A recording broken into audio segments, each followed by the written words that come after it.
This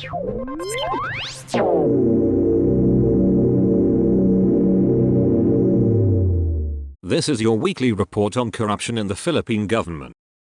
The Commission on Audit has admonished the provincial officials of Sorsogon in the distribution in 2023 of 37.7 million pesos worth of relief goods which were not adequately supported with documents or promptly reported. In its 2023 audit report, the COA said the provincial government's failure to provide supporting documents cast doubt on the propriety of the receipt and distribution thereof. It said its auditors found that Sorsogon purchased 21,000 sacks of rice as relief goods for stockpiling purposes in 2023, and this was charged against the local Disaster Risk Reduction Management Fund for 37,779,000 pesos. But it said the auditors also found the relief goods were received by the Provincial Social Welfare Development Office and not by the Provincial General Services Office. At the same time, it said the receipt of distributed relief goods by the recipients could not be ascertained due to the absence of relief distribution sheet. Interview with the provincial government department head of the PSWDO revealed that all relief goods were distributed as of the 31st of December,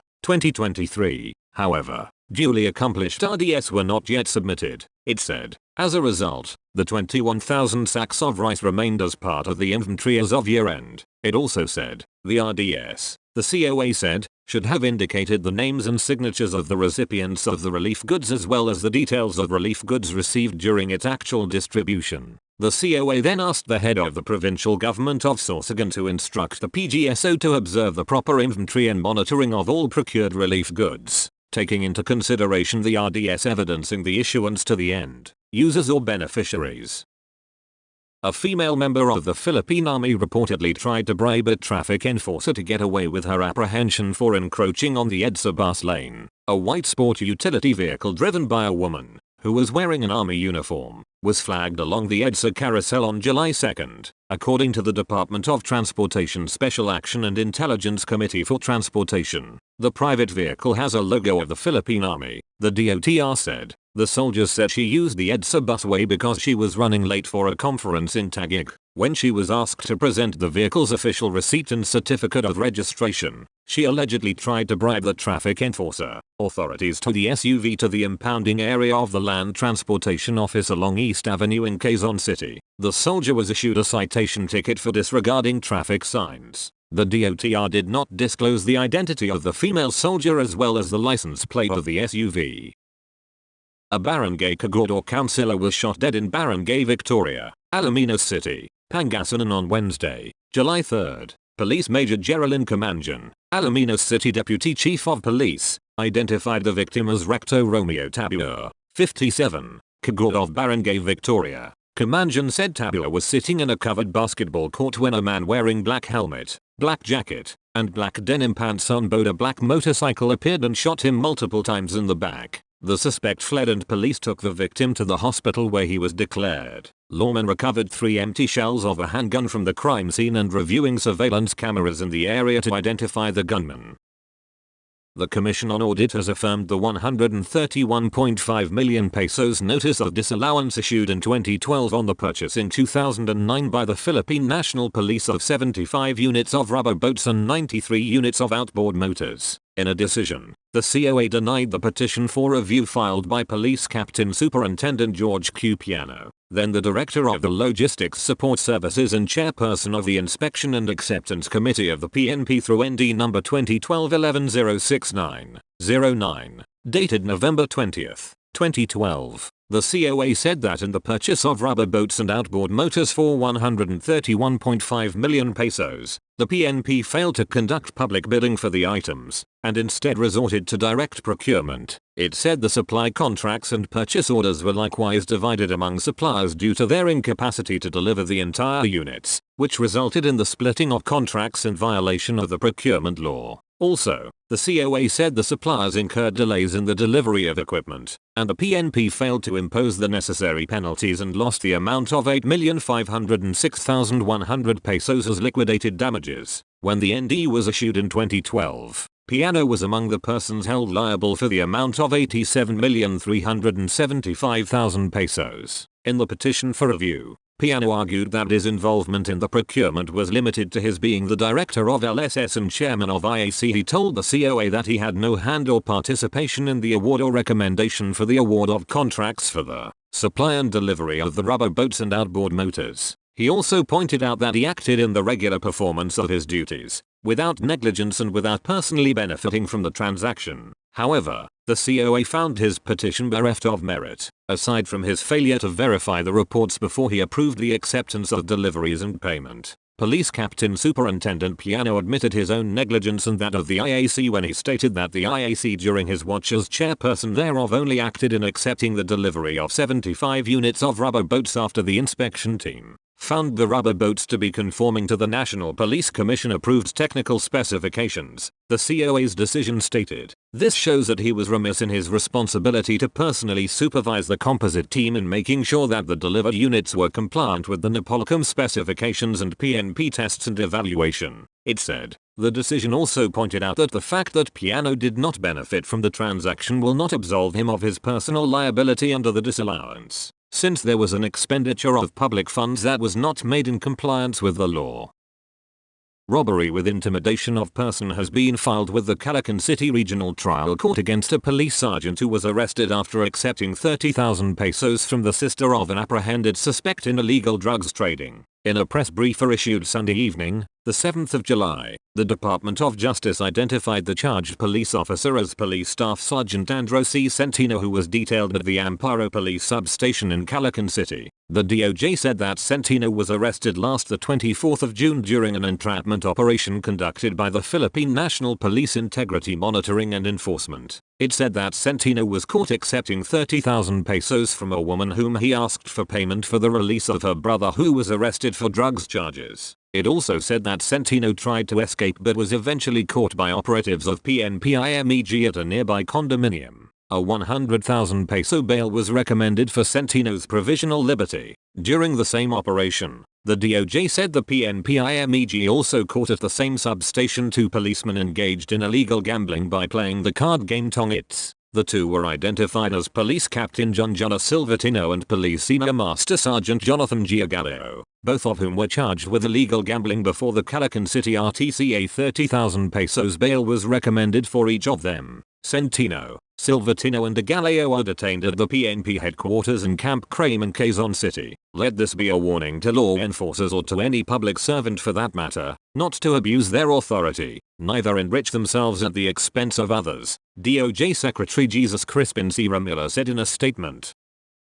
Senator Nancy Binay on Monday filed an ethics complaint against Senator Alan Peter Cayetano over his alleged unparliamentary act and language during last week's hearing on the controversial new Senate building. In her complaint filed before the Office of Committee on Ethics and Privileges chairperson Senator Francis Tolentino, Binay stated that the Senate has the power to punish its erring members for disorderly behavior. Binay cited that during the July 3 hearing of the Committee on Accounts, chaired by Cayetano, on the new Senate building project, the latter uttered offensive, derogatory and improper language against her. The two senators traded barbs while the committee was reviewing the cost of the building. Respondent repeatedly acted in an unparliamentary manner and used offensive, derogatory and improper language against me during the subject public hearing, she said in her complaint. The chair, she added, repeatedly blamed and accused her of lying and spreading falsehood against him. She added that the senator even called her a gossip monger. "You've gone crazy, lady," Cayetano told Binay as she stood up and left the hearing. At a press briefing,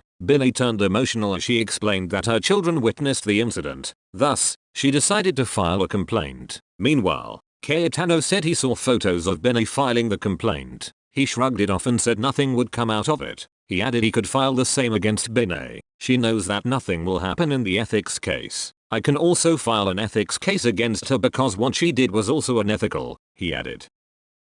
The Supreme Court has ordered the suspension for 6 months of a police officer who punched and kicked a female drug suspect during an anti-narcotics operation in Las Piñas City. In a decision promulgated on April 3 but released only yesterday, the SC's 3rd Division found Corporal Herminio Besment guilty of simple misconduct for using excessive force and unnecessary coercion against the suspect. Besment posed as a buyer during a drug sting conducted in Las Piñas to arrest the suspect. When the woman resisted, Besment and 2 other police personnel exerted force to restrain and arrest her, with Besment punching her face and kicking her knee and abdomen. The woman filed a complaint for physical abuse against Besment and the 2 other lawmen before the National Police Commission. She presented a medical certificate that her left cheek and groin area was swollen. The Napolcom found Besment administratively liable for inflicting violence on the suspect, punishing him with demotion by 1 rank. Besment appealed the decision with the Civil Service Commission, but the CSC increased his penalty to dismissal from the police service. The Court of Appeals upheld the CSC's ruling,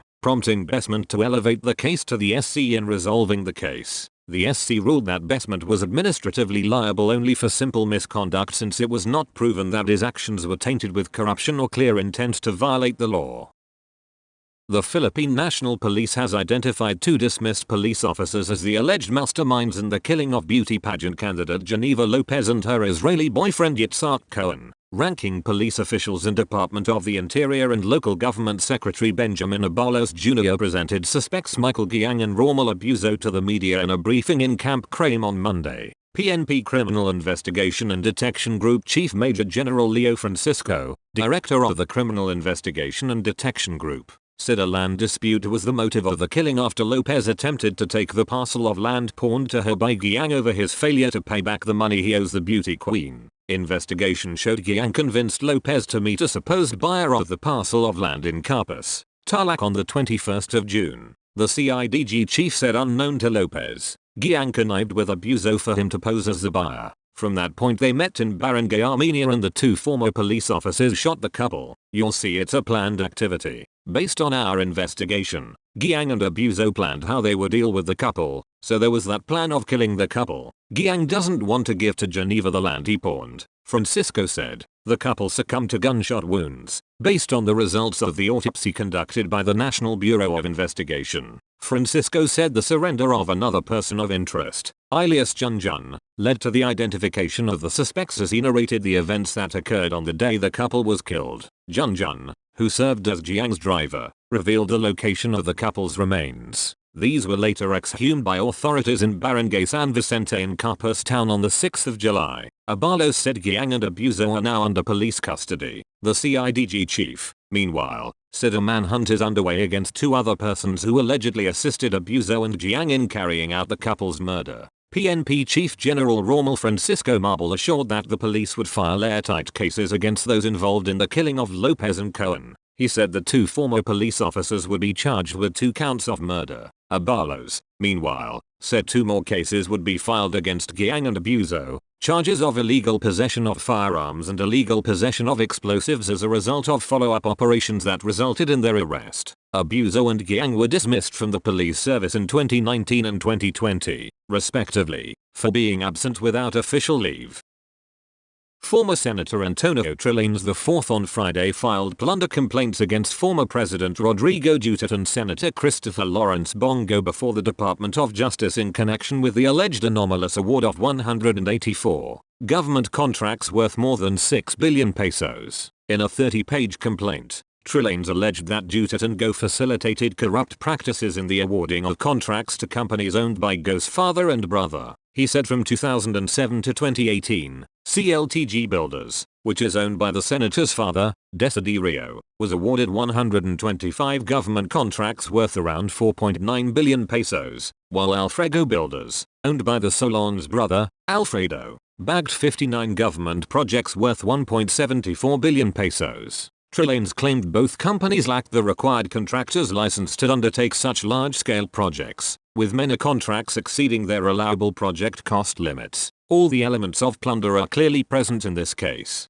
Mr. Bongo, in conspiracy with Mr. Duterte, used his position, authority and influence to corner billions worth of government projects in favor of his father and brother, thus unduly enriching himself and the members of his immediate family. The evidence presented in the complaint is compelling and warrants a plunder charge, he said. Besides violating Republic Act No. 7080, the Anti-Plunder Act, Duterte and Go were also accused of allegedly violating RA 3019, the Anti-Graft and Corrupt Practices Act, and RA 6713, the Code of Conduct and Ethical Standards for Public Officials and Employees. an employee of the Department of Agrarian Reform, was gunned down in Purok Sandia, Barangay Mambaroto, Sipalay City, Negros Occidental on Monday morning, the 8th of July. Police identified the victim as Andre Maria Pajarillo, 57, of Candoni, Negros Occidental. Police Lieutenant Colonel Fernando Somblingo Jr., Sipalay Police Chief, said the victim was driving his motorcycle when he was shot by two unidentified persons. One of them was the gunman and the other was believed to be the lookout. Somblingo said that the perpetrators may have tailed the victim on his way to work around 8:35 am. The victim succumbed to 2 bullet wounds in the neck and head. Recovered from the crime scene were 2 fired 9mm cartridges. Police are looking into work-related or grudges as possible motives of the incident. The director of the Davao City Police and 19 station commanders were sacked from their posts over what top police officials described as highlighting severe discrepancies in crime statistics and inadequate police response times. The decision was made by Police Regional Office 11 Director Brigadier General Nicholas Tor III after a review of the crime statistics in Davao City, which allegedly revealed 22 killings and 41 rape cases from January to May this year. Police Major Catherine Dela Rey, PRO 11 spokesperson, said the reassignment of officers was part of the ongoing efforts to maintain the integrity and effectiveness of the local police force. The reassignment of officers is a crucial part of our duty to ensure that our police force remains dynamic and responsive to the needs of the community, said Dela Rey. In a press statement posted on the official Facebook page of the regional office on July 1st, Tor disclosed that the killings and rape data translates to 1 killing and 2 rapes per week for the 22 weeks covered by the Davao City Police Office report. Tor said the DCPO report suggests a community where killings occur 7 times more frequently than physical assaults, which is inconsistent with Davao City's reputation as a very safe city. He said they discovered that some police officials kept 2 police blotters where one is sanitized so as not to reflect the real situation in a particular area of responsibility. Tor emphasized the importance of accurate crime reporting and recording to understand the true peace and order situation. He pointed out that physical injuries are often precursors to more serious crimes, and if not properly addressed, they can lead to killings. Most of the killings reported were motivated by personal grudges, with previous violent incidents between suspects and victims. Tor also emphasized the need to observe the 3-minute response time and the proper use of communication equipment and maintain strict supervision to enhance their response capabilities. Criminal and administrative complaints have been filed before the Office of the Ombudsman on Tuesday, the 9th of July, against Maritime Industry Authority Administrator Sonia B. Malalan and 4 other persons for alleged illegal special permits issued to foreign dredgers. Also charged were former Marina Administrator Hernani Faber, former Chief of Staff of the Office of the Administrator Jabeth Dacanay, Marina National Capital Region Director Mark Pascuer, and Marina Domestic Shipping Office Director Rowena Hubila. On the criminal complaint, they were charged with violations of Section 3E of Republic Act No. 3019, the Anti-Graft and Corrupt Practices Act, and RA No. 7080, the Plunder Law. The complainant, United Filipino Seafarers Chairman Nelson P. Ramirez, also asked the OMB to hold them liable on administrative charges of grave misconduct, grave abuse of authority, and conduct prejudicial to the best interest of service. The charges arose from the issuance and renewal of SPs for foreign dredgers that are predominantly Chinese beyond the maximum 2-year period specified in Marina Circular No. 2011-04 from 2022 until their departure. The complaint alleged that the circular stipulates that SPs for foreign vessels can only be granted for a period of up to 2 years if no local ships are available. It said that to enable this extension, Malalan and Hubila reportedly caused the issuance of Marina Advisory No. 2024-25, which tackled the extension of validity of existing SPs for the temporary utilization of foreign registered ships within the national territory, in the best interest of the service and to effectively cope with the robust investment climate in the country resulting to an influx of specialized foreign vessels operating on numerous government-approved projects. The validity of existing SPs for the utilization of foreign registered ships within the national territory shall be extended, the advisory stated. Among other conditions, the advisory stipulated a condition that the contract duration of the government project for which the ship is being utilized is more than 2 years. In his complaint, Ramirez alleged that highly specialized ships are primarily involved in petroleum exploration and operations, such as seismic survey vessels, drilling rigs, and other similar vessels. He claimed that dredgers are not classified as highly specialized vessels, and yet, Hubila and Malalan reclassified them without clear basis. to justify the unlawful extension of SPs, assuming for the sake of argument that dredges are specialized vessels. They should have collected the shortfall of 300,000 pesos every month from the 11 holders of special permits for 24 months because, under MC 2017-02, the required fee is 600,000 pesos, whereas under MC 2011-04, it is only 300,000 pesos or a total of 79,200,000 pesos. Otherwise, this translates to an advantage or benefit granted to the owners of the foreign vessels. The complaint also alleged. It also alleged that the issuance of marine of an SP to a foreign registered highly specialized ship comes with the condition that there are no readily available and suitable Philippine registered ships operating within the national territory. However, the complaint pointed out that there are Philippine registered dredgers on record. Despite the availability of Philippine flagged vessels, which are manned by Filipino crew and capable of performing the necessary tasks, the respondents have failed to prioritize these local vessels, undermining the development of the Philippine maritime industry. The complaint alleged, the OMB was told that the renewal or extension of these SPs by Marina NCR is illegal because of the absence of any legal basis for such extensions, since these vessels continue to operate within Philippine waters beyond the maximum 2-year period. The complaint alleged that the respondents should have exacted a payment of 3 million peso penalty per vessel instead of rewarding them with an extension. The complaint stated that at 3 million pesos per vessel the total amount of penalties should be 66 million pesos, which reached the threshold for plunder. The failure to collect these penalties provided undue financial benefits to the vessel owners, which may have been shared with the conspiring public officials, it alleged. A Senate panel on Wednesday cited suspended Bamban Mayor Alice Guo and 7 others in contempt for their failure to attend the committee inquiry into the criminal activities of Philippine offshore gaming operators. Senator Risa Hontiveros, chair of the Senate Women's Committee, ruled to cite Guo and others in contempt upon the separate motions of Senate President pro tempore Jinggoy Estrada and Senator Sherwin Gatchalian. Hontiveros also ruled to issue a warrant of arrest against Guo, which would still need to be signed by the Senate President before it takes effect. Estrada moved to cite Guo in contempt after saying he found her letter explaining her absence due to mental health issues unacceptable. In the letter Guo's camp sent to the Senate on Tuesday, the suspended Bamban mayor said she is not physically and mentally fit to attend the Senate hearing. She said he has been the subject of malicious accusations and targeted with death threats, causing her to seek professional help. Guo said she could not find a medical professional to issue her a medical certificate because they fear that they may also experience the humiliation and ridicule that I am going through. On Wednesday,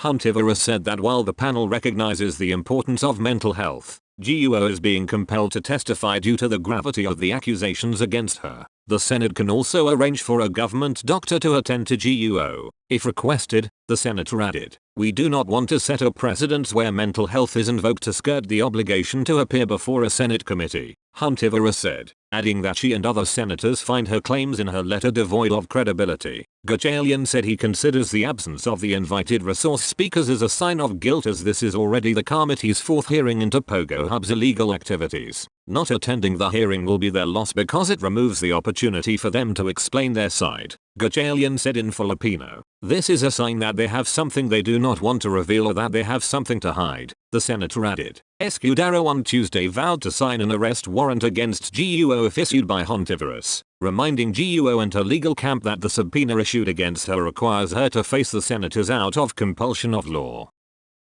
Former Cagayan de Oro City Congressman Constantino G. Girola and 4 others have been convicted by the Sandigan of graft charges in the accreditation of a non-government organization and the release to it of 3 million pesos in 2003 to 2004 for the purchase of fertilizers. Aside from Girola, also convicted were Department of Agriculture Budget Officer 3 Maria Reina Legaspi Lamantis, Accountant 3 Claudia Biro Sartazo, and Regional Technical Director Joel Semana Rudamus, and private individual Evelyn de Leon of the Philippine Social Development Foundation, Incorporated. They were sentenced to 6 to 10 years imprisonment with perpetual disqualification from holding public office. Their retirement or gratuity benefits under existing laws were also ordered forfeited. They were also found civilly liable and held jointly and severally liable in the amount of 3 million pesos, which, the anti-graft court said, was used for the improper implementation of the Farm Inputs and Farm Implements project in the Lone District of Cagayan de Oro City. On the other hand,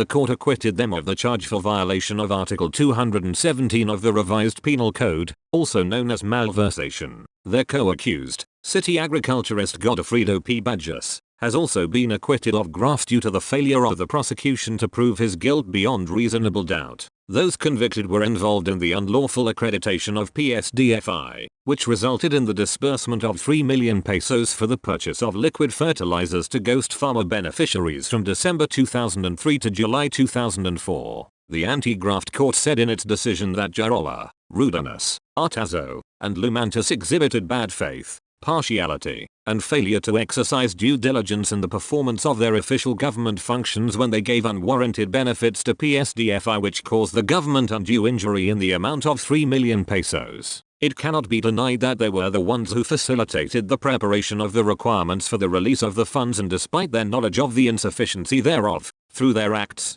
PSDFI was able to get hold of the amount of 3 million pesos to the damage and prejudice of the government, the court said. 7 policemen, including an officer with a rank of lieutenant colonel, were demoted for implementing a search warrant issued by a local court on a wrong house in Zamboanga, Sibugay last year, the Internal Affairs Service disclosed on Wednesday, the 10th of July. IAS Inspector General Brigido Dule said their decision was based on the complaint of the house owner who questioned the manner of the search warrant implementation, including the trauma suffered over what was described as a botched operation. Those punished with 1 rank demotion include an officer with rank of lieutenant colonel and 3 police corporals. Let this serve as a reminder to our policemen to be more judicious and circumspect when implementing arrest or search warrants to ensure that the constitutional and civil rights of innocent private citizens are not violated, said Dule. The operation was carried out in September last year in Imelda town of Zamboanga, Sibugay. Although a warrant of arrest and search warrant was issued by the regional trial court, Dule said the policemen erroneously implemented the said warrant in the house of the complainant. This, according to him, despite clear indication that the house of the person sought to be arrested and searched in the search warrant was in a different location. The Supreme Court has repeatedly said that while the power to search and seize is necessary to the public welfare, it must still be exercised and the law enforced without transgressing the constitutional rights of citizens. It is neither fair nor licit to allow police officers to search a place different from that stated in the warrant,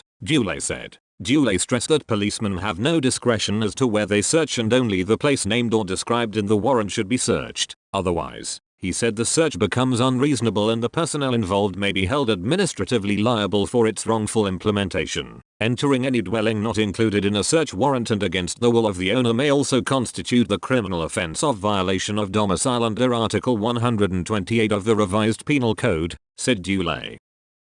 A member of the Philippine National Police Highway Patrol Group escaped and left his unregistered motorcycle after passing through the exclusive EDSA bus lane. Enforcers of the Department of Transportation Special Action and Intelligence Committee for Transportation flagged the unnamed police officer along the busway on the 8th of July. He was recorded on video while being apprehended by a traffic enforcer. The DOTR said the HPG officer fled on foot and abandoned his motorcycle, which reportedly had an expired registration. The DOTR impounded the motorcycle at the Land Transportation Office, which would send a show cause order against the policeman.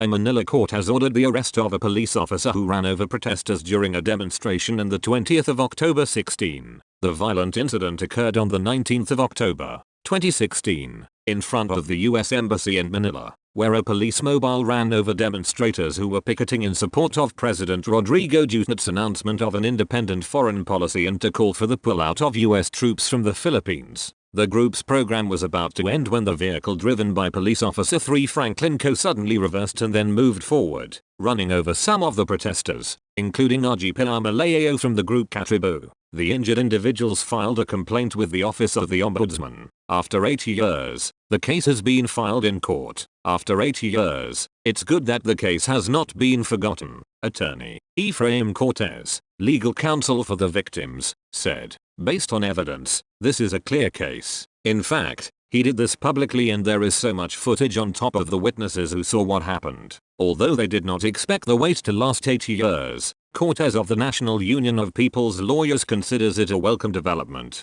He is urging his clients to continue with the case. They should pursue this. It's clear how cruel this was. To end impunity, to serve as a lesson to other police officers that they will be held accountable at some point. I hope they see this case to the end, said Cortez. For now, Cortez said, he will first try to find and talk to his clients to prepare them for the case proceedings. He last spoke to them in 2019, he added. Based on the order from the Metropolitan Trial Court Branch 7 of Manila, Police Officer 3 Franklin Co is to be arrested on 3 counts of attempted homicide. The bail is set at 36,000 pesos per count. The Manila Police District is urging its former officer to surrender. Our advice to him is to surrender and just face the case, said General Arnold Thomas Ibay, District Director of Manila Police District. The court has set Co's arraignment on the 2nd of September, 2024. Malacanang has placed National Commission on Senior Citizens Chairman Franklin Quijano on a 90-day preventive suspension as the palace probes accusations of gross neglect of duty and grave misconduct. In an order dated the 9th of July, Executive Secretary Lucas Bersamin said Quijano is suspended considering the gravity of the accusations hurled against him, in order to prevent possible undue exertion of influence on witnesses and tampering of evidence. His preventive suspension pending investigation is warranted. The order read, the 90-day preventive suspension takes effect immediately. The allegations against Quijano stemmed from a complaint filed by a certain Jose Francisco Tapia for gross neglect of duty and grave misconduct. Prior to the complaint, there had been calls for a revamp of the NCSC for alleged graft and corruption. 5 NCSC commissioners, namely Ricardo Reyna, Enriqueta Robles, Dr. Mary Jean Lorish, Riama Mansalungan, and Edwin Espejo have accused Quijano of bypassing the NCSC as a collegial body. Their allegations include 11 acts of grave abuse of authority, 4 acts of gross misconduct, 9 acts of gross negligence of duty, 2 acts of ignorance of the law, and conduct inimical to the public's interest. That's all for this week. I'll see you next week with more stories of corruption and foolishness within the Philippine government.